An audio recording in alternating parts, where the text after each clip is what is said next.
Today I was weeding a part of the property that I live on.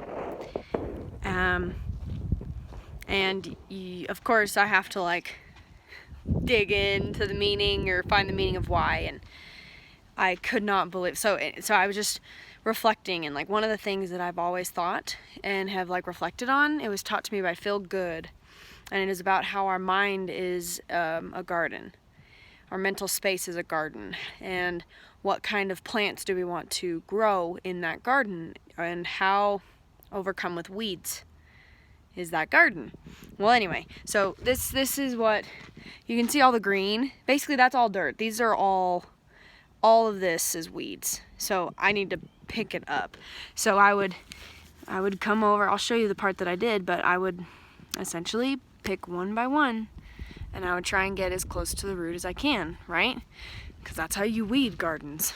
That's how you pull out the negative things, quote unquote negative, the things that you don't want growing in your garden. This is the whole spot that I did. You can kind of see by that tree, just where all the dirt is fluffed up. But anyway, it took me 2.5 hours to do that little spot. And I'm not kidding. One that I pulled out, the root was 2 feet long. And it was the whole time, every single root that I would try and pick up, I just kept envisioning what it's like if we struggle with addiction, or if we struggle with overthinking, or if we struggle with compulsive thinking, or compulsive thoughts, or these thought patterns that literally consume our mind.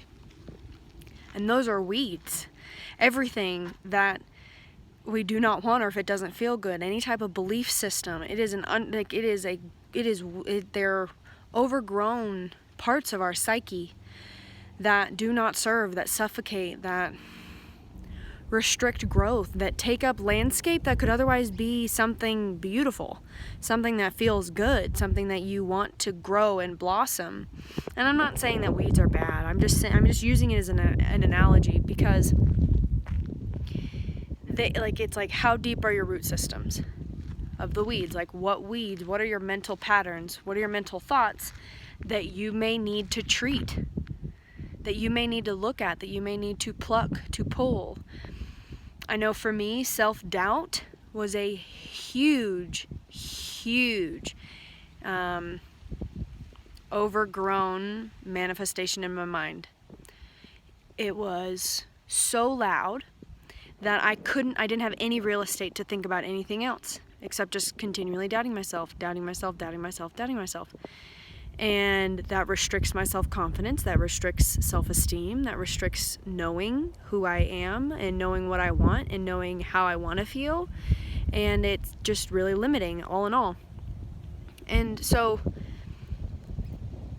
how do we treat these weeds? Well, when we first treated these weeds, before I plucked them, we put a solution on top of them. We put vinegar, salt, and a little bit of dish soap. I guess it's a natural weed killer, but we tried it, and it starved the roots. So it was easier to pull out the plant when it was time for me to do that. I still had to dig, and sometimes the root system was deeper than others, but I always knew, I knew that I had to get the root out. And that's just negative thoughts. So one thing that I suggest, and something that really helps me in my healing journey, and me helping myself transform into knowing myself and remembering who I am, is I equate that vinegar solution, if you will, to light. In your mind, sit with whatever thought patterns come up, any type of addictive thought patterns, any type of self-doubt or self-criticism.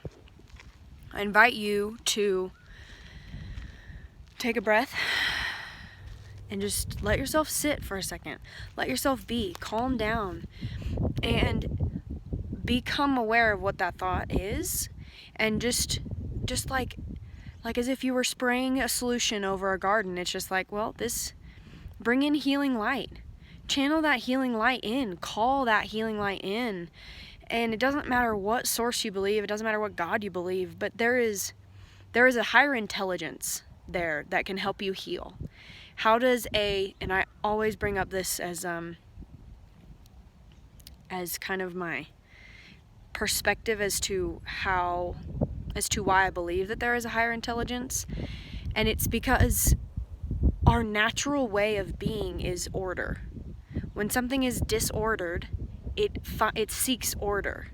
When something needs healing, it seeks healing. Like I've talked about in my last video, it's like, why do we have good feelings and bad feelings? And it's like, okay, well, like a seed, like this is an apple tree. How did this apple tree was a seed. How did that apple seed know that do you think that it tried to become this? Do you think that it had to that it doubted itself along its way? Do you think that as it planted in the ground, it was like, oh, I don't know who I'm gonna be. Am I gonna be an apricot tree? Am I gonna be a plum tree? Who am I? Like that type of natural, just order type of knowing, that is in us. That is in us, and we are able to activate it in our DNA and activate it in our consciousness. And that is what it's like a flashlight. It's like, bring the light onto that weed and treat it, soak it in that solution, in your solution. And you start to literally, it's like it doesn't, you take your power back. It doesn't have any control over you anymore, and the root system weakens. And I'm not saying, I know that there will be other parts that I will have to pull, because I didn't get all the roots the first time. I did my best. I did my very best. I treated it, and I'm going to pull it, but I know that it will come back up. And that is where self-compassion and self-love come in. It's, these things will come back up. They're patterns. You've carried them for a very long time.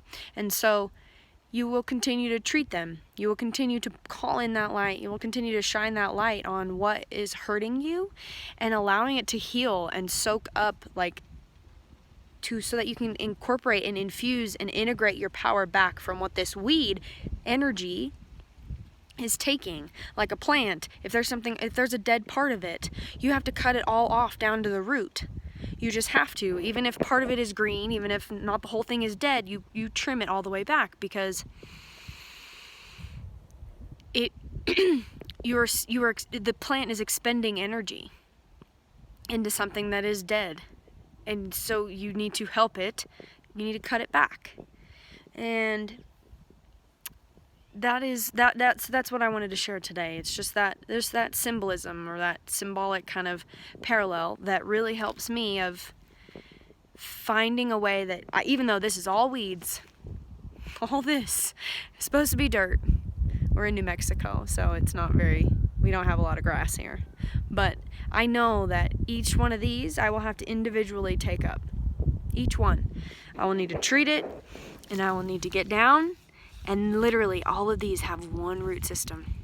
And I will get down with it, and I'll play with the root, and I'll dig it up.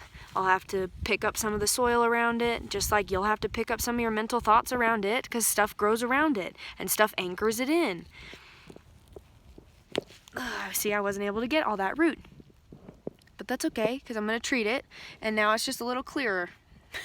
You can't really tell, but you get what I'm saying. So, call in that light. Well, first, it's acknowledge, what is that addictive thought pattern? What is that what is the thought pattern that is holding you back, that is not serving you, that feels bad, that literally is harming yourself? What is that? And then you sit with it and you treat it, just like you would treat a weed when you go and pluck it. And then you go and you take care of your garden, you tend to your garden. And then as you take out some of the weeds, you'll start to realize that you have real estate to plant something that you want. And you may not know what you want, because everything's ridden with weeds, and that's okay. I was there. I didn't know what I wanted. I didn't know what that looked like. I didn't know. I had this it was frustrating. I didn't know where I wanted to go. I didn't know what I wanted to do. I didn't know who I wanted to be. But I knew that there was so much clutter in my mind. And so that's what tending to your garden does. So just focus on calling in that light to kind of treat your mental space, to treat your inner garden.